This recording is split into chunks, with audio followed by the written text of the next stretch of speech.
لوگوں کا سال کے بعد عرس ہوتا ہے، داتا صاحب ہر جمعرات عرس ہوتا ہے، انہیں لوگ جمع ہوتے ہیں۔ تو ایک مولانا نے شوشہ چھوڑ دیا، انہوں نے کہا جی یہاں تو داتا صاحب کی قبر ہی نہیں، وہ تو قلعے میں دفن ہے، چلو مسئلہ ختم کرو۔ ایک نیا شک ڈال دیا تاکہ لوگ بٹ جائیں گے،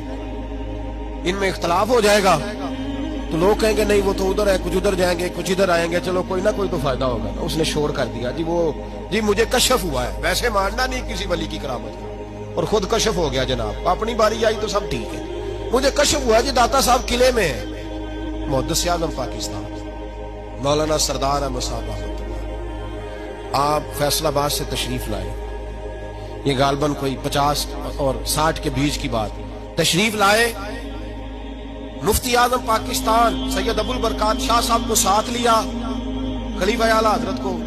اور داتا صاحب کی مسجد میں آ کے سپیکر کھولا اور کہنے لگے مولوی صاحب آپ نے کہا داتا صاحب یہاں موجود نہیں، وہ قلعے میں ہے، اس طرح کرو آ جاؤ۔ جادو ہو جو سر چڑھ کے بولے، فرمانے لگے اس طرح کرو آؤ دربار پہ داتا صاحب کے مزار پہ، میں آواز دوں گا داتا صاحب کو، تو اگر داتا صاحب اندر سے بول کے کہہ دے میں یہی ہوں تو پھر مان جاؤ گے؟ آؤ میں کھڑا ہوں، سپیکر پہ اعلان ہوا، اور سید ابو البرکات شاہ صاحب نے نا محدث اعظم کی انگلی پکڑ کے ہلائی، کہنے لگے حضور اتنی بڑی بات کر دی ہے،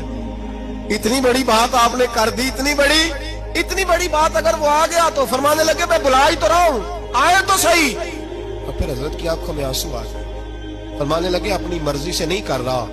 میں داتا صاحب سے پوچھ کے کر رہا ہوں،